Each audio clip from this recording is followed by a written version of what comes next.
आज पूरे देश में हनुमान जयंती हर्षोल्लास के साथ मनाई जा रही है। मंदिर से लेकर घरों तक लोग पूजा अर्चना कर रहे हैं प्रभु श्री राम के अनन्य सेवक हनुमान जी का।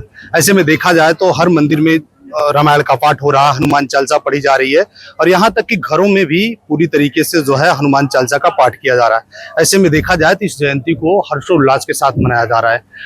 कहीं ना कहीं देखा जाए तो पूरे विश्व में इस त्योहार को मनाया जा रहा है। ऐसे में गौरीगंज सदर विधायक राकेश प्रताप सिंह भी सोशल मीडिया के जरिए, वीडियो के जरिए पूरे देश के लोगों से, यूं कहा जाए तो विश्व के लोगों से आह्वान किए थे एक साथ हनुमान चालीसा का पाठ करने के लिए आज सुबह 8 बजे।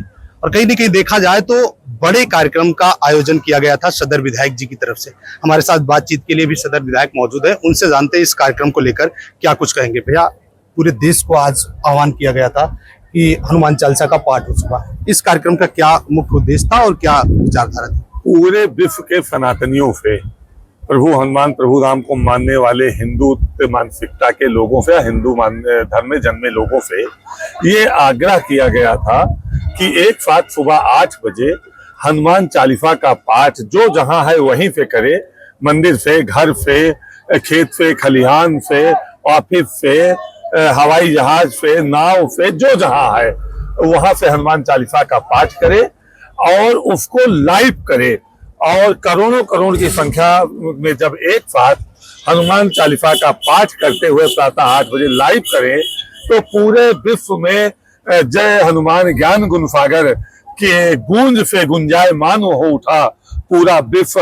और निश्चित तौर से सनातन की ताकत का एहसास हुआ, कराया गया पूरे विश्व के सनातन विरोधी मानसिकता के लोगों को एहसास कराने का भी उद्देश्य था।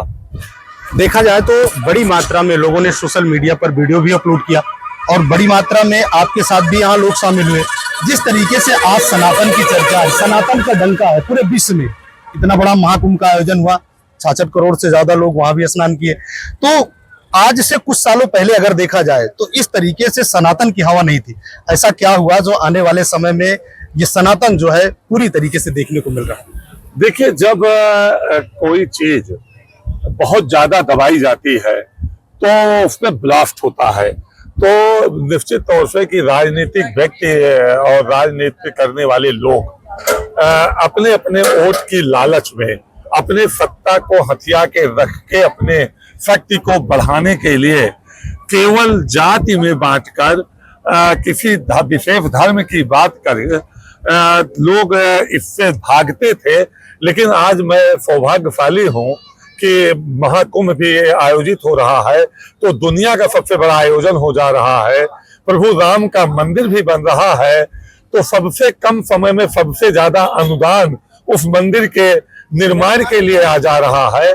तो इससे यह प्रतीत होता है कि सनातनी अब जगह है और सनातनियों को, हिंदू धर्म को मानने वाले लोगों को कोई इग्नोर नहीं कर सकता है, उससे दूर नहीं भाग सकता है। और यदि उससे दूर भागेगा, उसको इग्नोर करेगा तो उसके पास कुछ नहीं बचेगा, ना राजनीति बचेगी और ना समाज बचेगा, ना ताकत बचेगी।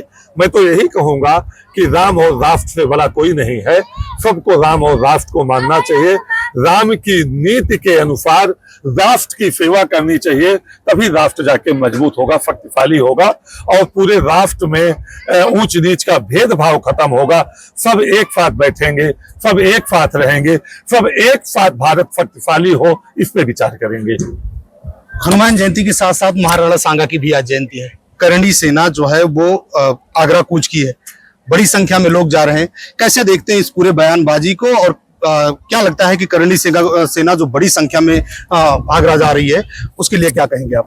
देखिए, मैं ये कहूंगा कि एक बयान जो आया था माननीय सांसद जी का, वो बहुत निंदनीय था, दुर्भाग्यपूर्ण था और उस बयान से मन आहत हुआ है, मन को पीड़ा हुई है और जितनी भी निंदा की जाए उस बयान की उतना कम है। वो पूरे देश की, पूरे भारत की आत्मा पर चोट पहुंचाने वाला बयान था।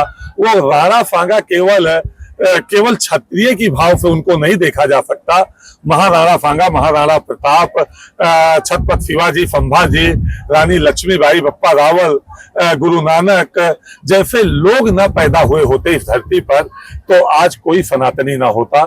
हर व्यक्ति के आगे, नाम के आगे मोहम्मद लगा होता। इस्लाम मानने वाले लोग ही इस धरती पे भारत के रहते। तो ऐसे महापुरुषों ने, जिन्होंने सनातन को बचाया, जिन्होंने हिंदुत्व को बचाया, वो आज कोई लिखने लायक ही ना बचता। कौन दलित, कौन पिछड़ा, कौन अगड़ा, कौन पिछड़ों में पिछड़ा, कोई कौन ठाकुर, कौन पंडित, कोई बचता ही ना अगर ये लोग ना पैदा होते तो ऐसे महापुरुषों पे कोई टिप्पणी करना किसी राजनेता को शोभा नहीं देता है और उसके विषय में पढ़ लेना चाहिए। महाराणा सांगा ने इब्राहिम लोधी को 3 बार हराया और बयान दिया जा रहा है कि इब्राहिम लोधी को हराने के लिए बाबर को महाराणा सांगा ने बुलाया था। तो सैकड़ों युद्ध महाराणा सांगा ने जीता था। एक आंख, एक कान, एक नाक गंवाने के बाद भी युद्ध लड़ते रहे। ऐसे महापुरुषों के लिए इस तरह की टिप्पणी, मैं तो अखिलेश यादव जी से कहूंगा कि वो सांसद जी से, पूरे भारत की आत्मा पे चोट पहुंचाने वाले माननीय सांसद जी से कहें कि वो माफी मांगे, और नहीं माफी मांगते तो ऐसे लोगों को पार्टी से निकाल के उनको बाहर कर देना चाहिए। विधायक जी, देखा जाए तो 1 अप्रैल को, यूं कहा जाए तो आप समाजवादी पार्टी से विधायक हैं, बड़ी चर्चा रहती है कि बागी विधायकों की सूची में आपका नाम आता है, और कहीं ना कहीं देखा जाए तो एक जो तकरीबन 5 बागी विधायकों की एक टीम जो है वो देश के गृह मंत्री अमित शाह जी से मिली थी। उसके बाद आपके द्वारा एक फोटो भी पोस्ट की गई थी। एक राजनीतिक सवाल के साथ बात को एंड करेंगे, और डाटा भी है कि 4:46 पर आपके द्वारा एक्स हैंडल पर एक फोटो पोस्ट की गई थी। उसके बाद अखिलेश यादव का एक ट्वीट आया था 6:22 पर, जिसमें उन्होंने लिखा था, जो दर दर दगा करता है वो दर दर भटकता है। और उसके थोड़ी देर बाद अगर देखा जाए तो 7:54 पर आपने भी एक पोस्ट किया था कि वसूलों पर जहां आ चाहे टकराना जरूरी है, और जो जिंदा है तो फिर जिंदा आना जरूरी है, जिंदा नजर आना जरूरी है। जिंदा नजर आना जरूरी है। तो राष्ट्र के साथ और धर्म के साथ कोई समझौता नहीं। तो क्या लगता है कि अब ये पूरी जो कहानी है, जो फोटो पोस्ट की गई, उसके बाद चर्चाएं भी देखने को मिली समाज में कि कुछ नया दिखने, क्या है पूरी? देखिए, माननीय अखिलेश यादव जी समाजवादी पार्टी के राष्ट्रीय अध्यक्ष हैं। वो किसी अगड़े, किसी पिछड़े, किसी दलित, किसी अल्पसंख्यक के अध्यक्ष नहीं है। समाजवादी पार्टी का मतलब है समाज, समाज का मतलब होता है सब, और उसमें केवल पीडीए की बात करें तो समाजवादी पार्टी का नाम बदले, पहले पीडीए उसका नाम रख दे, पीडीए के अध्यक्ष हो जाए, नाम समाजवादी पार्टी। तो इस व्यवहार से, इस तरह के बयानों से लोहिया जी के सपनों को भी नहीं पूरा किया जा सकता।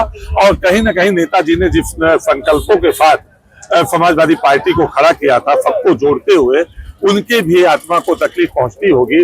और मैं केवल इतना कहूंगा कि राजनीति बहुत छोटी चीज है। राजनीति सेवा का भाव हो सकता है, लेकिन जहां राम का नाम बात आएगी, जहां राष्ट्र की बात आएगी, वहां विधायकी और राजनीति को 2 मिनट में छोड़ दिया जाएगा। मैं केवल आपके चैनल के माध्यम से इतना कह सकता हूं कि जीवन के अंतिम बूंद खून तक और शरीर के अंतिम सांस तक, जीवन के अंतिम सांस तक और शरीर के अंतिम बूंद खून तक ये राष्ट्र और राम की सेवा करता रहूंगा। जो हमसे पीछे रह गए हैं उनको मुख्य धारा में लाने का प्रयास करूंगा, समाज की सेवा करता रहूंगा, सबके दुख सुख का भागीदार रहूंगा। जिसको जो कहना हो वो कहे। मैं तो केवल इतना कहूंगा, प्रभु राम और माँ दुर्गा इनके सबकी गलतियों को क्षमा करें। एक आखिरी सवाल, वक्फ बोर्ड को लेकर सियासत हो रही है, वक्फ बोर्ड के पूरे संशोधन बिल को कैसे देखते हैं आप विधायक जी? बार बार बिलों में संशोधन आते रहे हैं और सभी सरकारों में आए हैं। वक्फ बोर्ड का बिल जो संशोधन आया है वो हमने उसको थोड़ा सा पढ़ा है, बिल्कुल सही है और किसी भी व्यक्ति को इससे कोई तकलीफ नहीं होनी चाहिए। ये वही लोग इसका विरोध कर रहे हैं जो राजनीति में धर्म और जात के आधार पर राजनीति करते हैं, और चंद लोग जो वक्फ बोर्ड के नाम पर करोड़ों करोड़ जरूरतमंदों के अधिकार का हनन करते थे, उसका दुरुपयोग करते थे, केवल उनकी रोजी रोटी पर खतरा मंडरा रहा है। इसलिए वक्फ बोर्ड का 2 लोगों की रोजी रोटी पे खतरा मंडरा रहा है, धार्मिक आधार पे और जाति आधार पे राजनीति करने वाले व्यक्ति के, राजनेता के रोजी रोटी पे खतरा मंडरा रहा है। और जो 100-200 चंद लोग वो हैं जिनके 5 स्टार होटल, जिनके बड़े बड़े महल, जिनके बड़े विद्यालय, जिनके बड़े बड़े यूनिवर्सिटियां वक्फ बोर्ड के तथाकथित जमीन पर निर्माण हुए हैं या निर्माणाधीन है, उनकी रोजी रोटी पर खतरा मंडरा रहा है और वही लोग केवल इसका विरोध कर रहे हैं। ये बिल्कुल देश में एक कानून होगा, देश में संविधान के अनुसार संवैधानिक व्यवस्था को सबको मानना होगा। जिसकी जो जमीन होगी उसका कागज उसको दिखाना पड़ेगा और नहीं दिखाता है तो वो जमीन सरकार की है, किसी बोर्ड की नहीं हो सकती। तो लोग तो विरोधी लोग तो कह रहे हैं कि नहीं मानेंगे तो सरकार मनवाती है। और बाबा ने तो कहा था, एक दिन मैं सुन रहा था बयान कि वक्फ बोर्ड को जो नहीं मानता या जो कोई आंदोलन करता है यूपी में आके करे तो उसको बताता हूं, उसको मनवाता भी हो। तो ये थे सदर विधायक राकेश प्रताप सिंह, जिन्होंने साफ कहा कि उन्हीं की रोटी पर खतरा मंडरा रहा है, जो राष्ट्र के और धर्म के साथ जो राजनीति कर रहे हैं और जो 100-200 लोग हैं जिन्होंने वक्फ बोर्ड की संपत्ति पर कब्जा किया। ऐसे लोग जो हैं उन्हीं लोगों पर हनुमान चालीसा संजय यादव, इंडिया न्यूज, अमेठी।